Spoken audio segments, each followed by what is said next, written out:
Em Apocalipse 12, a mulher é a Virgem Maria? Por que os protestantes falam que é Israel? Outros falam que significa outra coisa. Então, como provar que é a Virgem Maria? Gente, eu gostei muito dessa pergunta. Essa questão, para mim, foi fundamental na minha própria conversão. Ler Apocalipse 12 e descobrir quem era a mulher de Apocalipse 12 foi muito importante na minha própria conversão. Quem que é a mulher de Apocalipse 12? Eu vou ler Apocalipse 12, de 1 a 6, e depois eu vou caminhando com vocês. Viu-se grande sinal no céu, a saber, uma mulher vestida do sol, com a lua debaixo dos pés e uma coroa de 12 estrelas na cabeça, que, achando-se grávida, grita com dores de parto, sofrendo tormentos para dar à luz. Viu-se também outro sinal no céu, e eis um dragão, grande, vermelho, com 7 cabeças, 10 chifres, e nas cabeças 7 diademas. A sua cauda arrastava a terça parte das estrelas do céu, as quais lançou para a terra. E o dragão se deteve em frente da mulher que estava para dar à luz, a fim de lhe devorar o filho quando nascesse. Nasceu-lhe, pois, um filho varão, que há de reger todas as nações com cetro de ferro. E o seu filho foi arrebatado para Deus até o seu trono. A mulher, porém, fugiu para o deserto, onde lhe havia Deus preparado lugar para que nele a sustentem durante 1260 dias. Então, aqui é uma passagem. A gente sabe que o livro de Apocalipse é repleto de simbolismos, e nós temos aqui um sinal no céu. Uma mulher vestida do sol, com a lua nos pés, uma coroa de 12 estrelas. Ela está grávida, está prestes a dar à luz. E ela dá à luz a um filho homem, a um filho varão, mas tem também um dragão. E esse dragão tenta pelejar contra a mulher, tenta devorar o filho, mas a mulher consegue fugir. E a pergunta que nos fizeram, e pelo menos 2 pessoas, se eu não me engano teve uma outra também, mas pelo menos 2 pessoas fizeram a pergunta: essa mulher é Maria? Se sim, como que a gente pode provar isso? Vamos lá. A gente tem nessa passagem aqui 3 personagens: a mulher, o dragão e o filho varão, o filho homem, tá? A mulher e o dragão e o filho varão. Vamos primeiro para o mais fácil. Vamos primeiro entender o mais claro? O que é o mais claro aqui, o menos complicado? Quem é o filho varão? Um filho varão que há de reger todas as nações com cetro de ferro. Se a gente abre o Salmo de número 2, o Salmo de número 2 fala sobre Deus falando, Deus diz: o meu ungido, o meu filho, que regerá as nações com cetro de ferro. Então, o Salmo 2 é um salmo messiânico, é um salmo que diz que o Messias regerá as nações com cetro de ferro, e aqui em Apocalipse 12 nasce um filho varão que rege as nações com cetro de ferro. E além de reger as nações com cetro de ferro, ele também assume o trono. Versículo 5 diz: nasceu-lhe, pois, um filho varão que há de reger as nações com cetro de ferro, e o seu filho foi arrebatado para Deus até o seu trono. Então, assim, o que é claro aqui? Que o filho varão, o filho homem é Jesus. Aqui, pessoal, não tem discussão. Católicos e protestantes concordam que o filho aqui é Jesus, tá? É uma referência inequívoca ao Salmo 2, a um salmo messiânico, o Messias, o ungido, o Filho de Deus que regerá as nações com cetro de ferro. Porém, muita atenção no que eu vou dizer agora. O filho varão representa um indivíduo, mas representa também uma coletividade. Como assim, Eduardo? Representa o indivíduo, Jesus, já falei isso, o Messias, mas também representa uma coletividade. Por quê? Quais são as duas coisas que a gente vê no versículo 5 sobre o filho varão?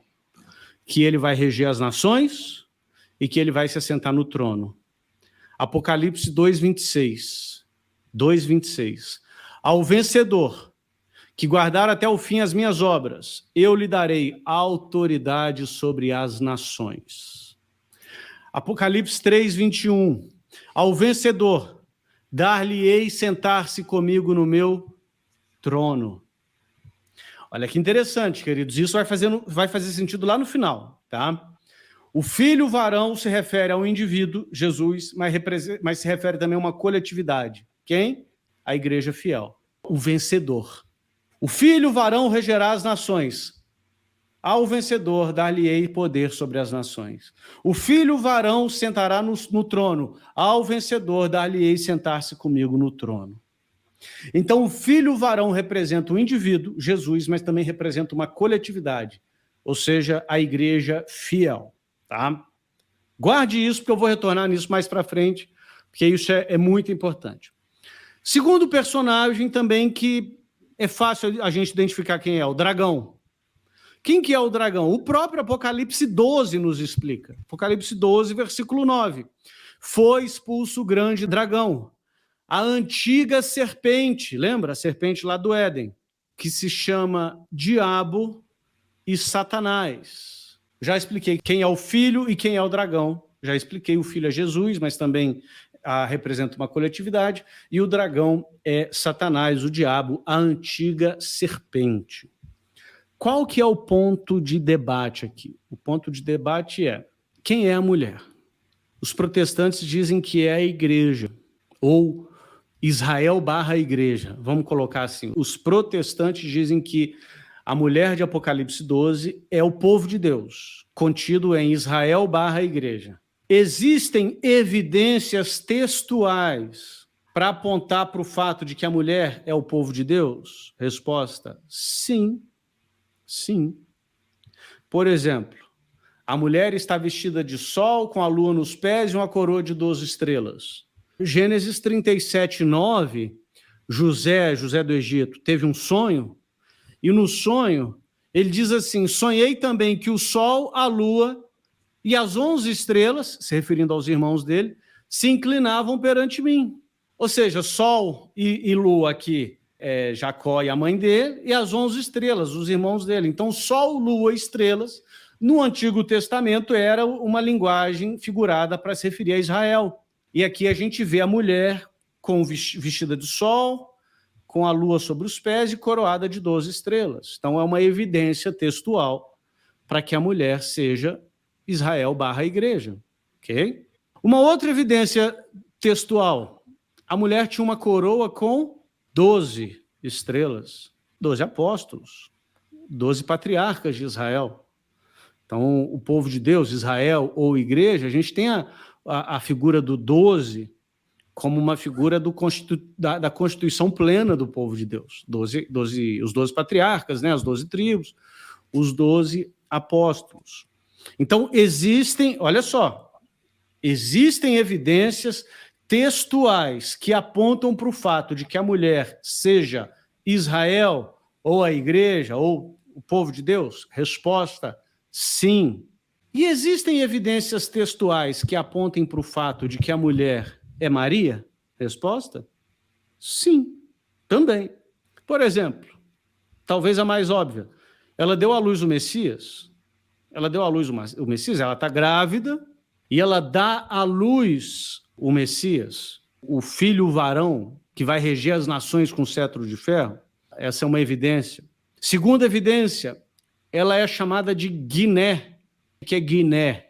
Guiné é mulher em grego. Por isso que a gente tem a ginecologista, né? Que a gente fala ginecologista, mas Guiné é mulher em grego.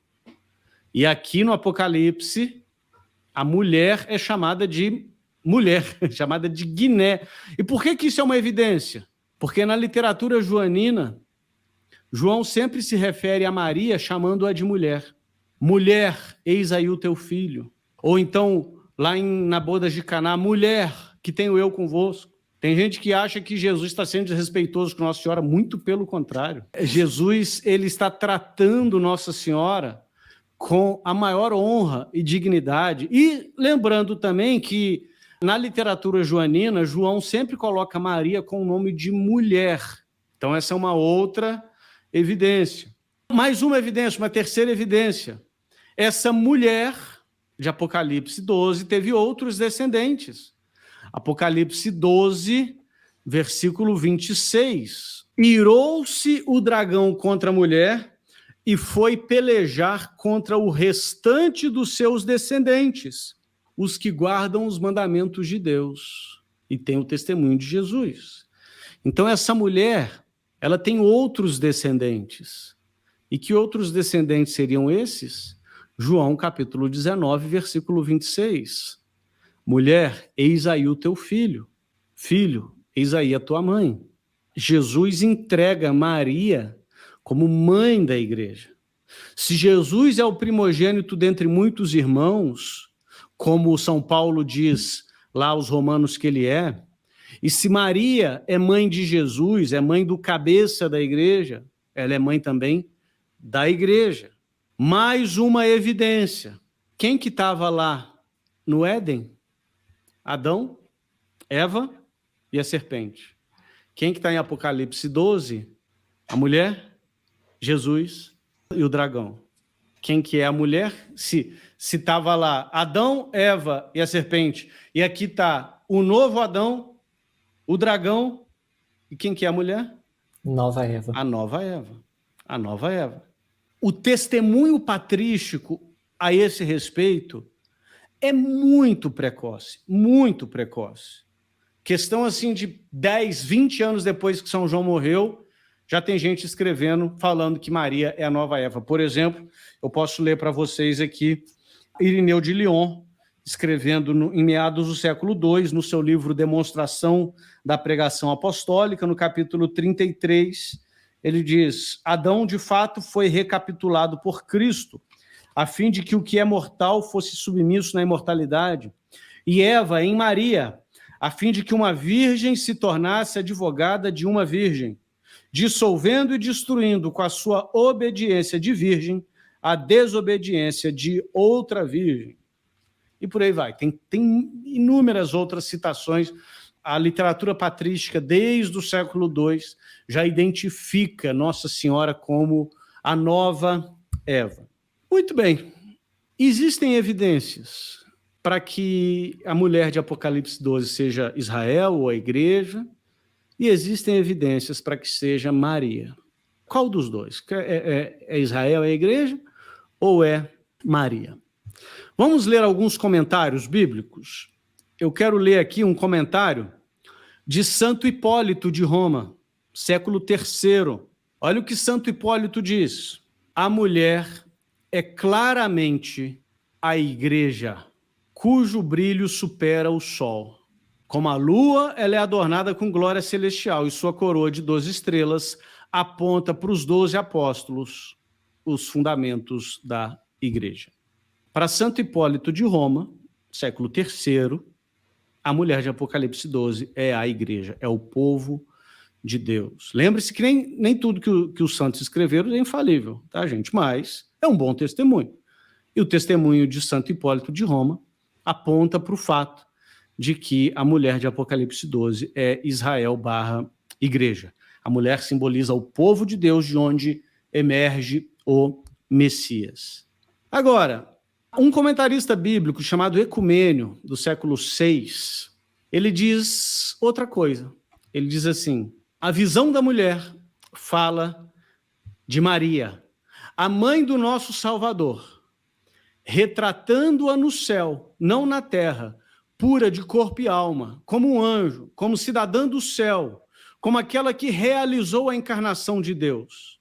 Ecumênio, um comentarista bíblico do século VI, diz que a mulher de Apocalipse 12 é Maria. Eduardo, você confundiu tudo. Você está falando que tem evidência bíblica para ser a igreja, você está falando que tem evidência bíblica para ser Maria, você citou Santo Hipólito, que fala que é a igreja, você citou Ecumênio, que fala que é Maria. Eu vou citar um comentário bíblico agora, de um outro santo, Santo Covo-Deus, de Cartago. Covo-Deus foi discípulo de Santo Agostinho, tá?